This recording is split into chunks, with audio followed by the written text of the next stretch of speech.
My focus is on the history of polar exploration. I'm particularly interested in the Franklin expedition of 1845.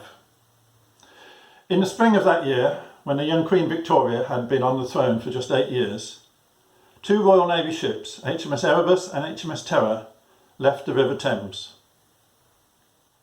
They were commanded by veteran Arctic explorer Sir John Franklin. They sailed up the east coast of Britain to Stromness in Orkney.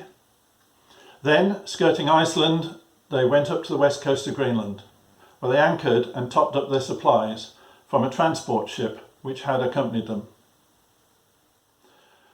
Their mission was to find a northwest passage from the Atlantic to the Pacific. In effect, it would be a shortcut to China. They put their last bag of letters on board the transport, said their goodbyes, and sailed up into Baffin Bay and into the Canadian Arctic archipelago.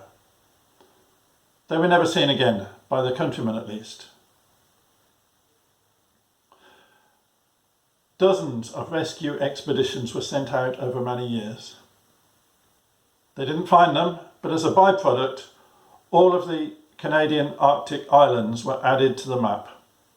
They were surveyed by the searchers who toiled hundreds of miles on foot, dragging their sledges over the frozen seas.